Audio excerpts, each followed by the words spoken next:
Hi everyone and welcome back to the channel. I'm Kirsty and this is Stuck in the Mud. Thank you all for joining me today and taking that step on your road to recovery from OCD and anxiety. If you're finding my videos helpful, please remember to like them and subscribe to the channel if you haven't already. So in today's video, why we've been lied to by society.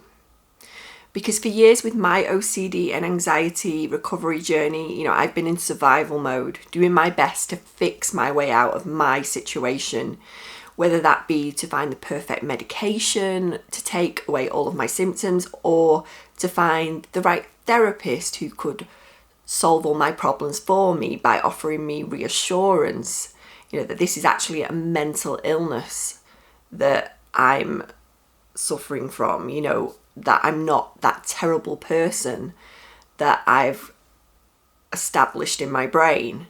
And whilst these things are helpful in aiding recovery, they are not the full picture.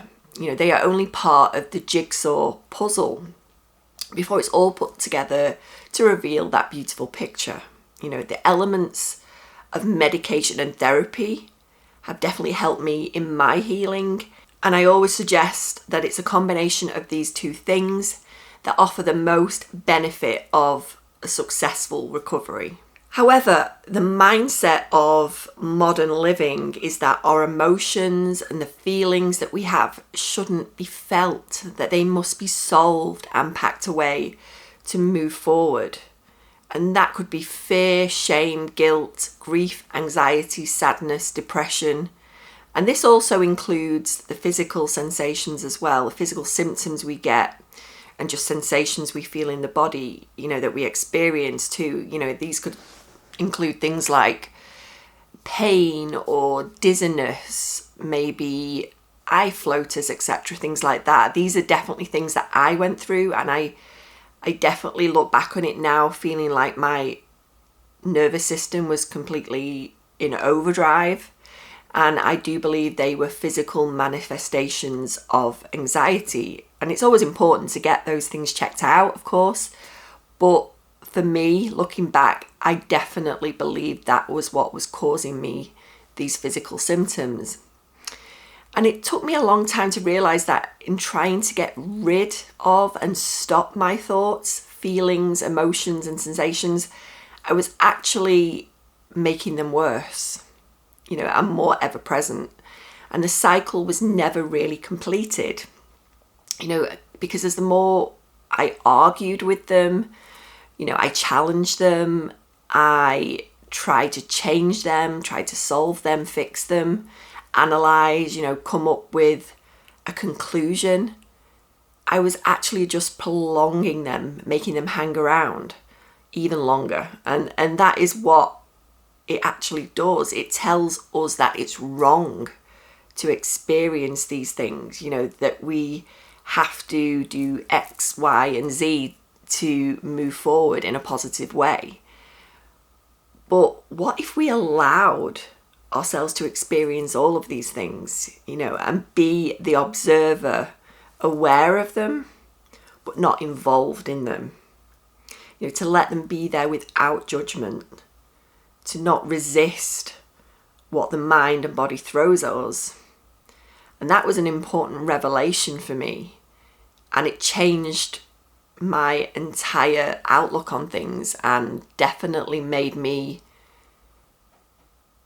look at everything just completely differently and see that I've been doing it wrong all of these years. I've been trying so hard to get rid of it, when in fact it was just not helping things. It was actually making it stay. And this takes me to something that I read recently, and it really resonated with me.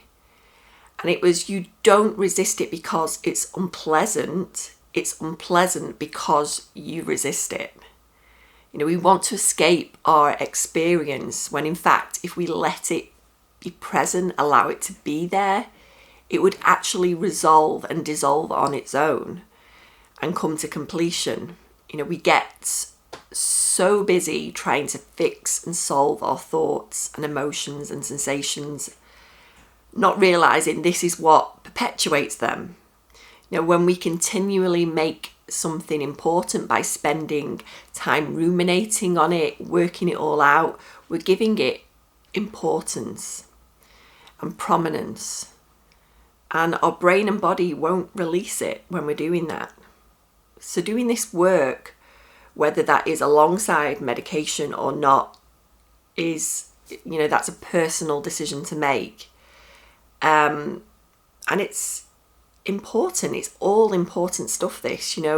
OCD attacks our core values.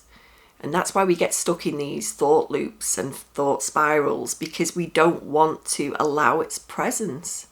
But once we're aware of these unhelpful patterns keeping us stuck, we can actually do something about it, and we can allow and make that first step into healing.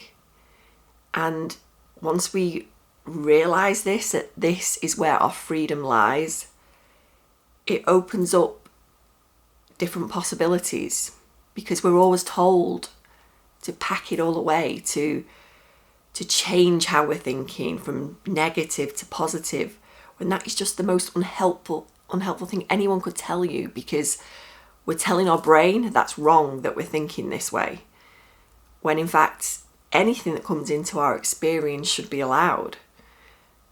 And this has just changed everything for me. It's made me realize that the reason I've not been healing all these years, for 40 years I've experienced this, and it just kind of ebbs and flows, comes and goes. I can have times when I'm doing really well, and I can have times when I'm on the floor because I feel like I can't cope with this. And I realized all this time I've been fighting so hard against it. I've been resisting it, when I'm really resisting the unpleasantness of being with it, being with those uncomfortable thoughts, being with those uncomfortable emotions. But once I allowed them to be aware of them there, I'm not going to try and push them away. I'm going to let them arise and let them dissolve on their own. And it takes practice, it takes time, as any new thing we decide to do does. It always takes time and consistency. But once we can apply this to our daily lives and realize that this is what is going to actually complete that cycle, we're not going to keep going round and round the hamster wheel of OCD and anxiety, just coming back to the same looping strategies that just aren't working for us. They just don't work.